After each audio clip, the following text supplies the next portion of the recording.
গোপাল ভট্টাচার্য মহাশয়ের লাইভ অনুষ্ঠানটি দেখুন প্রতি মঙ্গলবার সন্ধে ৬:৩৫, প্রতি বুধবার বেলা ১২:০৫, প্রতি শনিবার সন্ধে ৬:৩৫ এবং প্রতি রবিবার বেলা ১২:০৫ একমাত্র সিটিভিএন প্লাস চ্যানেলে।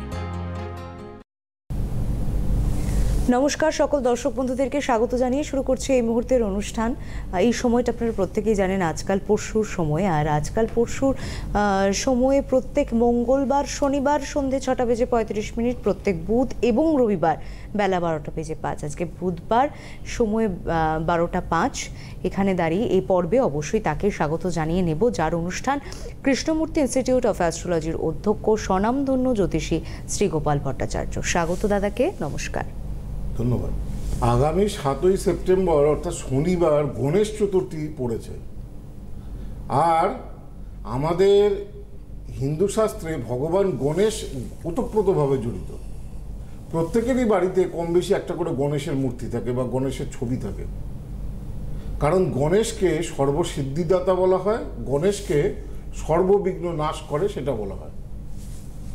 বিঘ্ন মানে বাধা, আপনার জীবনের বাধা বা বিঘ্ন যে দেবতার পুজো করলে কাটতে বাধ্য সেটা হচ্ছে ভগবান গণেশ। সেজন্য মন্ত্রেই বলছে সর্ববিঘ্ন বিনাশায় সর্বকল্যাণ হেতবে পার্বতী প্রিয়পুত্রায় গণেশায় নমাম্যহম। আবার যে মন্ত্রটা খুব ফেমাস গণেশের মন্ত্রটা, বক্রতুণ্ডং মহাকায়ম লম্বোদর গজানন বিঘ্ননাশং হরং দেবং হেরম্বে প্রণমাম্যম। গণেশের অপর নাম হেরম্ব, হেরম্বে প্রণমাম্যম। তো দুটো মন্ত্রের মধ্যে যদি ভালো করে লক্ষ্য করা যায়, দুটো মন্ত্রের মধ্যে একটা ব্যাপার কমন। প্রথমে বলছে সর্ববিঘ্ন বিনাশায় সর্বকল্যাণ হেতবে, আর তারপরের মন্ত্রটা বলছে বক্রতুণ্ড মহাকায়ম সূর্য কোটি সমপ্রভম নির্বিঘ্নং। নির্বিঘ্নং মানে যিনি বিঘ্নকে দূর করে, বিঘ্নকে নাশ করে, সেই হচ্ছে ভগবান গণেশ। আর এবারে ৭ই সেপ্টেম্বর একটা অত্যন্ত গুরুত্বপূর্ণ দিন। ভগবান গণেশের পূর্ণ করলে সমস্ত কিছু কল্যাণ হয়, যে সর্বকল্যাণ হেতবে এবং সর্ববিঘ্ন নাশ হয়। তো ৭ই সেপ্টেম্বর গণেশ পুজোর মুহূর্ত কখন? গণেশ পুজোর গণেশের ঘট পাততে হয়। হ্যাঁ, গণেশের ঘট পাততে হয় একটা মাটির মধ্যে পান পাতা রেখে, পান পাতার উপরে একটু মাটি রেখে একটা ছোট ঘট, তার মধ্যে একটু সিদ্ধি দিতে হয়, আর একটা হর্তকি দিতে হয়, একটা কড়ি দিতে হয়, আর একটা ঘটের মধ্যে স্বস্তিক চিহ্ন আঁকতে হয়, আর একটা ছোট শশিস ডাব বা একটা কলা বা গোটা নারকেলও দেওয়া যায়, আর তার উপরে একটা ছোট বস্ত্র দিতে হয়। এইভাবে গণেশের ঘরটা পাততে হয়। তো গণেশ পুজোর সময় কখন, শুভ মুহূর্ত কখন? বিশুদ্ধ সিদ্ধান্ত পঞ্জিকা অনুযায়ী আমি যে দুটো শুভ মুহূর্ত পেয়েছি, একটা হচ্ছে সকালবেলা, একটা হচ্ছে সন্ধ্যেবেলা। সকালবেলা কটা? সকালবেলা 10:32 থেকে 11:57 পর্যন্ত একটা খুব শুভ মুহূর্ত রয়েছে। তার মধ্যে আপনারা বাড়িতে গণেশের পুজো করতে পারেন, গণেশের ঘট স্থাপন করতে পারেন, নতুবা সন্ধ্যেবেলা ভগবান গণেশের পুজো করা যায়, সন্ধ্যেবেলা ভগবান গণেশের ঘট স্থাপন করা যায়। সেটা হচ্ছে 6:39 থেকে 8:13 পর্যন্ত। এই দুটো সময় 6:39 থেকে 8:13 সন্ধ্যেবেলা।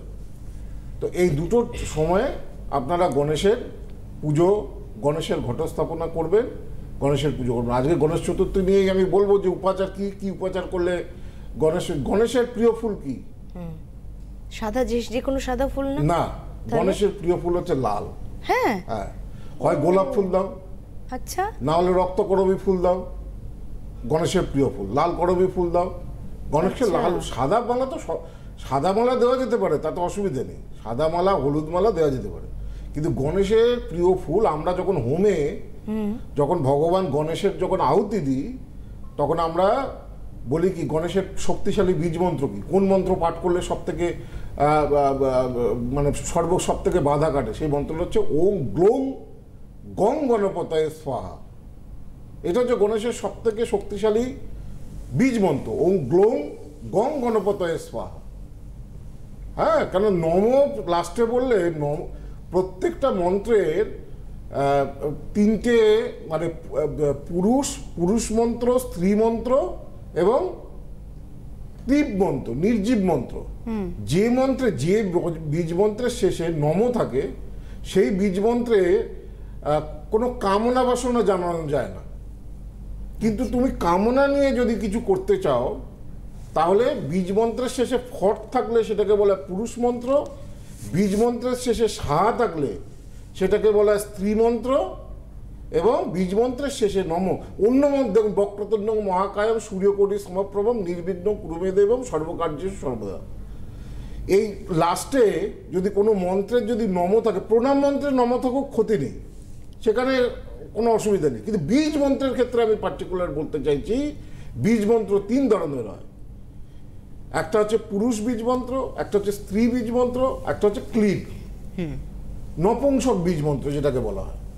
তো নপুংসক বীজ মন্ত্রে কোনো কামনা বাসনা নেই, সেখানে আপনি একটা প্রার্থনা করছেন কোনো বীজ দিয়ে। কিন্তু যদি প্রার্থনা থাকে, আপনি বিঘ্ন কাটানোর জন্য কোনো পুজো করছেন, বাধা কাটানোর জন্য, সেই আপনার জীবনে যাতে উন্নতি হয়, দুর্ভোগ যাতে দূরে চলে যায়, সেই জন্য গণেশের পুজো করছেন, তখন আপনাকে বলতে হবে কিন্তু ওম গ্লৌং গং গণপতে স্বাহা, এই বীজ মন্ত্রটাকে জপ করতে হবে। তো আমরা যখন হোমে আরতি দিই গণেশের, তখন আমরা করবী ফুল দিয়ে, লাল করবী ফুল দিয়ে আরতি দিই। সেজন্য গণেশের প্রিয় ফুল হচ্ছে লাল গোলাপের ফুল, বা লাল যে কোনো ফুল, বা লাল কি বলে করবী ফুল। আর গণেশকে দুর্বা মাছ দিতে হয়। দুর্বা কেতু গ্রহের প্রতীক। কেতুর যখন আমরা হোম করি, কেতু গ্রহকে ঠান্ডা করার জন্য, কেতু মানে কি? কেতু মানে কোনো কাজ আটকে যাওয়া, একদম আটকে গেছে, বিয়ে কিছুতেই হচ্ছে না, চাকরি কিছুতেই হচ্ছে না, আটকে গেছে, সব দিক থেকে ব্লক, পদে পদে বাধা, এক পা এগোচ্ছে 10 পা পেছোতে হচ্ছে, সেটা কে করায়? কেতু। কেতু গ্রহের জন্য হয়। আর কেতু গ্রহের হচ্ছে দুর্বার কোনো বিকল্প নেই। কেতু গ্রহের উপচার করতে গেলে দুর্ব লাগে। আর গণেশকে মাস দুর্ব দিতে হয়, 8টা দুর্ব মাস দিতে হয় গণেশকে। আচ্ছা, হ্যাঁ, তো আমি আসবো আলোচনা। হ্যাঁ, একজন বন্ধু রয়েছেন। নমস্কার, কে রয়েছেন? হ্যালো। হ্যাঁ, নমস্কার দিদি ভাই, স্যারকে নমস্কার। নমস্কার, কোথা থেকে বলছেন, কে বলছেন? হ্যাঁ, আমি দুর্গাপুর থেকে বলছি, বৈশালী ঘোষ বলছি। আচ্ছা, অনুষ্ঠান দেখেন তো? হ্যাঁ, স্যারের অনুষ্ঠান দেখি, খুব ভালো লাগে।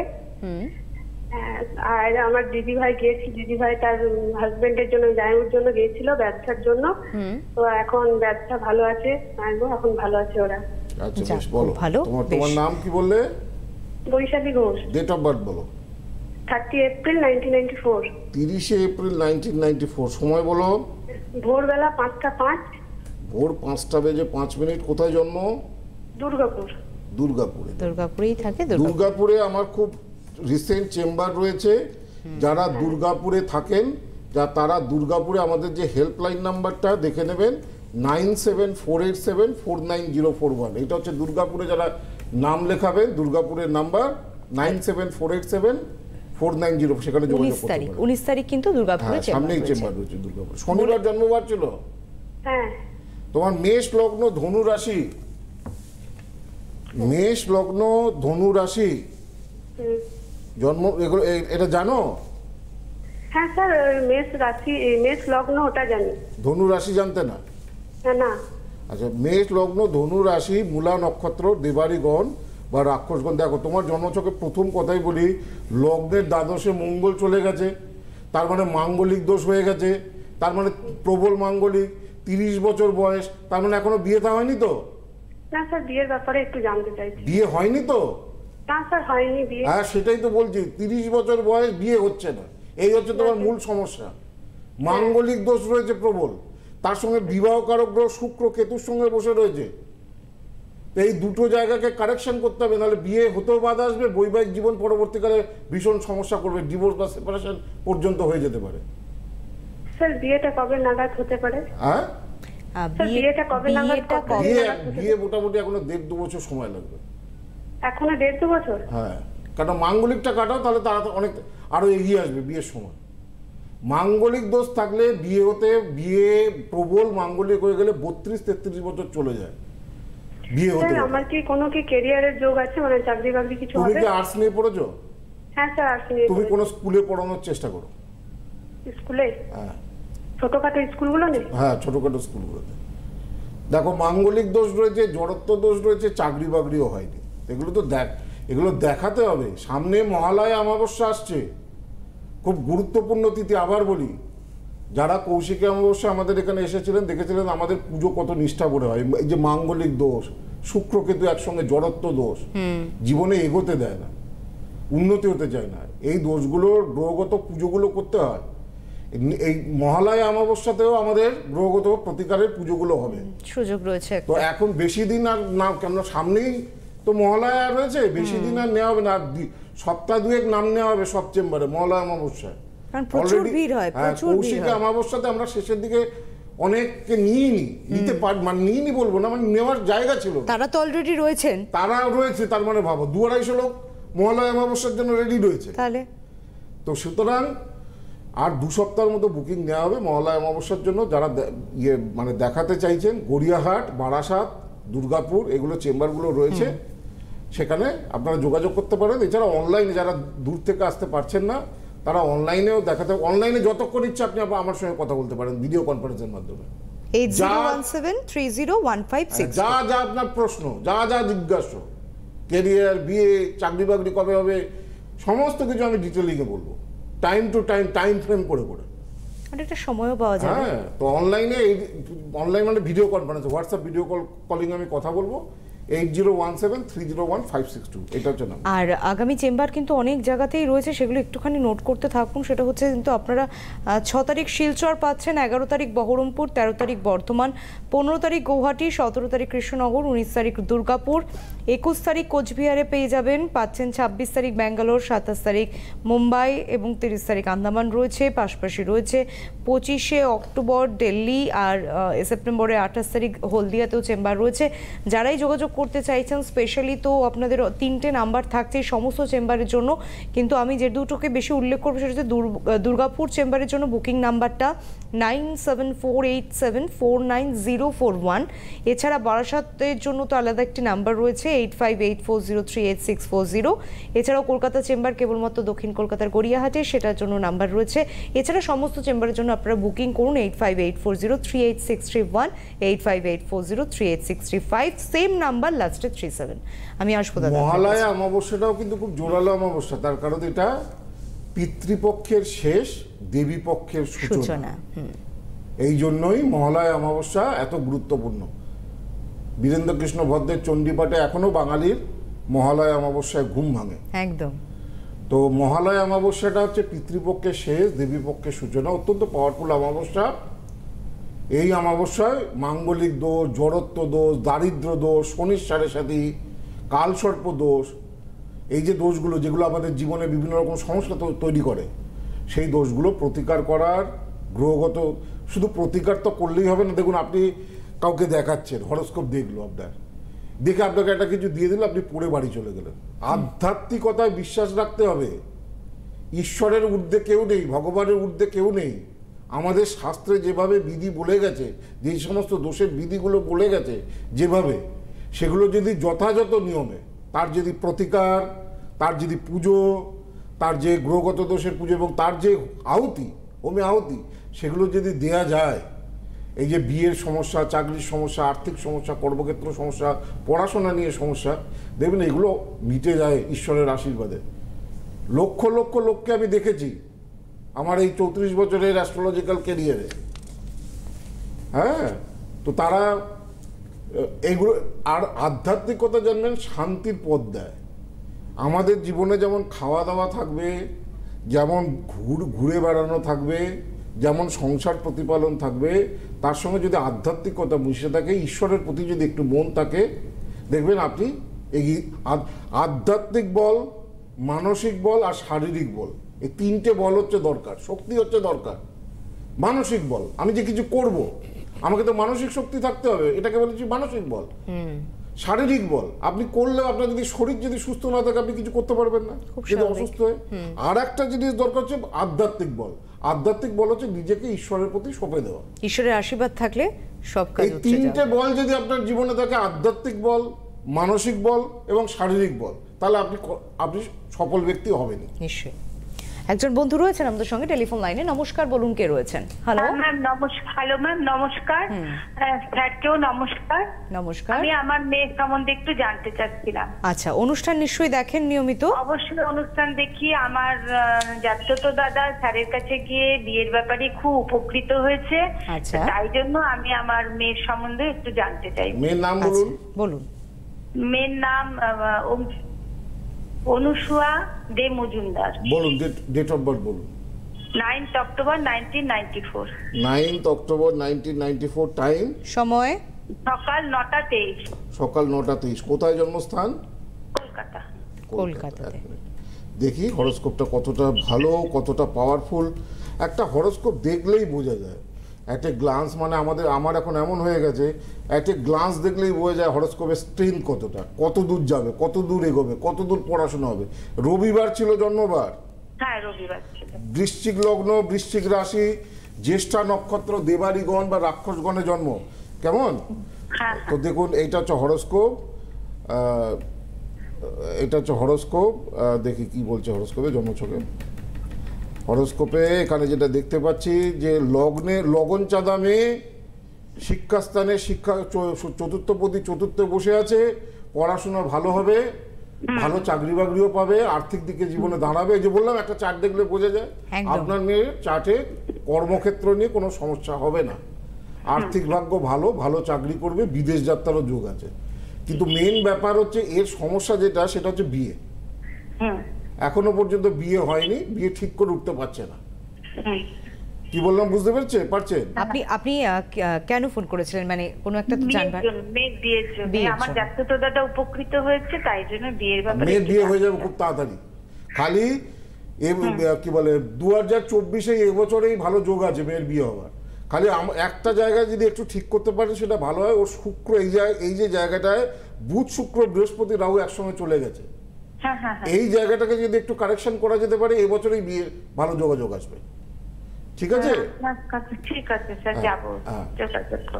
বেশ বেশ বেশ, ধন্যবাদ। সেটা তো অবশ্যই আপনার সিদ্ধান্ত। আর একটা একটু দেখিয়ে দিই, একদম ভুলে যাব।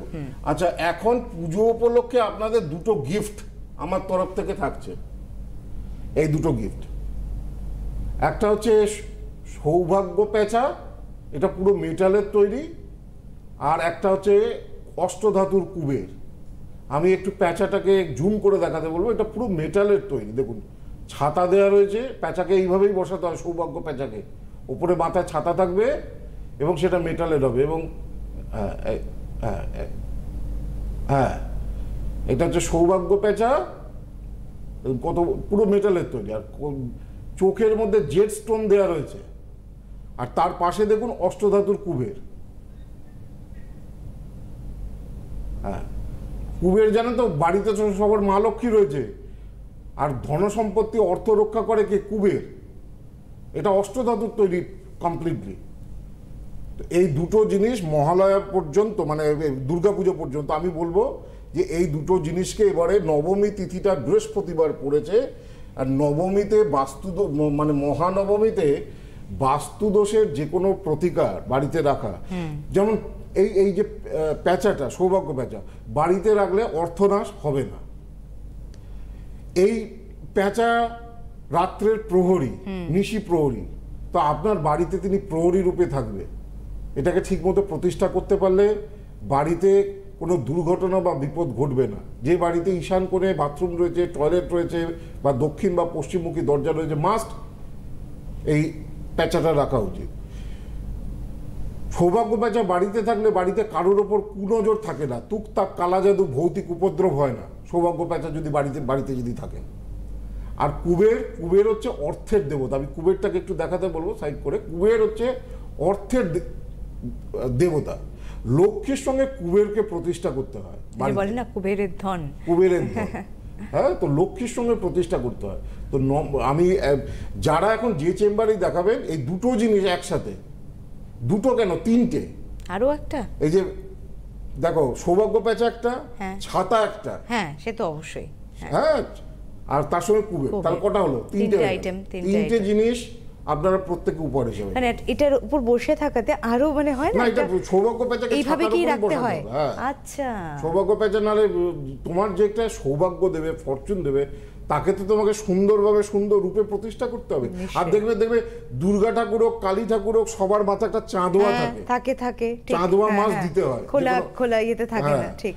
তো যে কোনো সৌভাগ্যদায়ক জিনিস তার মাথায় একটা ছত্র রাখলে ভালো হয়। সৌভাগ্য পেঁচাতে মাস্ট ছত্র থাকতে হয়। ভীষণ সুন্দর, ভীষণ সুন্দর। তো যাই হোক, যেটাকে নিয়ে বলছিলাম, গণেশের কি উপাচার করবেন? গণেশ চতুর্থী তো বলেছি লাল ফুল দেবেন, দুর্বা দেবেন, লাড্ডু দেবেন ভোগ হিসাবে, লাড্ডু আর মোদক পেলে মোদক দেবেন। গণেশ চতুর্থীর জন্য মোদকের খুব ডিমান্ড। আর যারা খুব সমস্যা ফেস করছেন, গণেশ তো সর্ববিঘ্ন নাশ করে, তার একটা উপায় আছে। দেখুন, গণেশের পুজো সব পুজোর আগে হয়। শনির দৃষ্টিতে যখন গণেশের মাথা উড়ে গিয়েছিল, তখন পার্বতী খুব রেগে গেছিল। সব দেবতারা মিলে তখন কম্পিত, ভয় পাচ্ছে, মানে স্বর্গমর্ত পাতাল একবারে ধ্বংস হয়ে যাওয়ার মুখে, পার্বতীর এত রাগ। তখন সব দেবতারা আশীর্বাদ করেছিল, সব পুজোর আগে যদি গণেশের পুজো না হয় তাহলে সেই পুজো সম্পন্ন হবে না। সেই জন্য আমরা যে কোনো পুজো শুরুতে আগে গণেশের পুজো হয়, সবার আগে গণেশের পুজো করতে হয়। সিদ্ধিদাতা, নাহলে সিদ্ধি দেবে না, পুজোর ফল হবে না, পুজোর ফল পাওয়া যাবে না। তো সেই জন্য গণেশের উপাচারের মধ্যে সব থেকে ভালো উপাচার। আর গণেশের তো সৃষ্টি হয়েছিল কি জানেন তো? পার্বতী স্নান করতে করতে গায়ের যে হলুদ মেখেছে, সেই হলুদ মাখা গা থেকে পরিষ্কার করে একটা পুতুল তৈরি করেছে। সেখান থেকে তার মনে হয়েছে, সেখান থেকে গণেশের উৎপত্তি হয়েছে। সেই জন্য গণেশ চতুর্থীর দিন হলুদ বাটা, হলুদ যদি ভালো করে বেটে একটা পুতুল, যা আগেকার দিনে আটার পুতুল মারা ছোটবেলায় তৈরি করে দিত, এখন তো এসব উঠে গেছে। এখন বাচ্চারা সবাই মোবাইলেই পুতুল দেখে আনন্দ পাচ্ছে। আগেকার দিনে আমাদের সময় কি এসব ছিল? মোবাইল কোথায় ছিল? আমি যখন মোবাইল কিনেছিলাম এইরকম বড় মোবাইল, প্রথম মোটরোলার, 16 টাকা না 12 টাকা ইনকামিং কল, 1 মিনিট ফোন এলে 16 টাকা ইয়ে করতো। যাই হোক, তো এই পুতুল বানাবেন একটা হলুদ দিয়ে, বাটা হলুদ, কাঁচা হলুদ কিনে নেবেন বা শুকনো হলুদ হয়, ভালো করে শিলটাকে পরিষ্কার করে ভালো করে বেটে নেবেন, কাউকে দিয়ে বেটে দিতে বলবেন। দিয়ে গণেশ চতুর্থীর একটা সুন্দর করে একটা পুতুল বানাবেন। একটু মাথা থাকবে, দুটো হাত থাকবে, দুটো পা থাকবে। সেইটাকে একটা পান পাতার উপরে একটা সিঁদুরের ফোঁটা দিয়ে, একটা লাল ফুল দিয়ে আপনি ওই যে মন্ত্রটা বললাম, গ্লোং গং গণপতায় নম, ওম গ্লোং গং গণপতায় নম, বা নম গ্লোং গং গণপতায় নম 28 বার উচ্চারণ করবেন। নিজের বাধা বিঘ্নগুলো যাতে দূর হয় তার জন্য মনে মনে গণেশের কাছে প্রার্থনা করবেন। এবং এই পান পাতায় কি বলে পুতুলটা ভগবান গণেশের চরণে নিজের মনস্কামনা জানিয়ে হলুদের এই যে হলুদ বাটা দিয়ে যে পুতুলটা বানালেন সেটা সমর্পণ করবেন। আর একটা ঘিয়ের প্রদীপ জ্বালাবেন। ঘিয়ের প্রদীপের মধ্যে 3টে লবঙ্গ দেবেন, 3টে লবঙ্গ। গণেশের প্রদীপ ঘিয়ের প্রদীপ দিতে হয় এবং তাতে লং বা লবঙ্গ মাছ দিতে হয়, দেবেন। তাতেই দেখবেন আপনাদের জীবনে গণেশ চতুর্থীর দিন যদি এই উপচারটা করে, তাতেই দেখবেন অনেক বাধা বিঘ্ন কাটবে, অনেক সমস্যা মিটবে। এবং গণেশ চতুর্থী মিটে গেলে পরের দিন যে কোনো একটা বড় গাছের তলায় বিসর্জন দেবেন না, পুকুরে ফেলবেন না পুতুলকে, যে কোনো একটা গাছের তলায় বা কোনো মন্দিরের কাছে, কোনো একটা জায়গায়, ভালো জায়গায়, যেটা বট গাছ হতে পারে, অশ্বত্থ গাছ হতে পারে, কোনো নদীর ধারে, কোনো পুকুরের ধারে, ওই পান পাতা সমেত পুতুলটাকে সেখানে বসিয়ে দিয়ে আসবেন। বেশ, হ্যাঁ। আর আমি বারবার বলি, উপচার করা যখন কোনো কিছু করা হয়, সেই উপচার করার পর আর পেছনে ফিরে তাকাতে নেই, সোজা বাড়ি চলে আসবেন বা অন্য জায়গায় চলে যাবেন। এইটাই গণেশ চতুর্থীর উপচার, দুর্বা, লাল ফুল আর এই পুতুলের উপাচার। এছাড়া আপনি যেরকম ভাবে ফল মূল নৈবেদ্য দিয়ে যেভাবে ঈশ্বরকে ডাকতে পারবেন, ইচ্ছা করবেন, আরতি করবেন, পুজো করবেন, সেইভাবেই করবেন একদম। এবং দাদার অনুষ্ঠান এবং দাদাকে পেলে এই প্রত্যেকটা বিষয় এত পুঙ্খানুপুঙ্খ নজর দিয়ে আমরা শুনি। আবারও আমি বলবো, আপনারা ইউটিউবে চলে যান, মন্ত্রটা শুনুন, লিখে নিন, অবশ্যই সেটা করুন। ধন্যবাদ জানাবো দাদা আপনাকে, ধন্যবাদ আপনাদেরকে, নমস্কার। গোপাল ভট্টাচার্য মহাশয়ের লাইভ অনুষ্ঠানটি দেখুন প্রতি মঙ্গলবার সন্ধে 6:35, প্রতি বুধবার বেলা 12:05, প্রতি শনিবার সন্ধে 6:35 এবং প্রতি রবিবার বেলা 12:05 একমাত্র CTVN+ চ্যানেলে।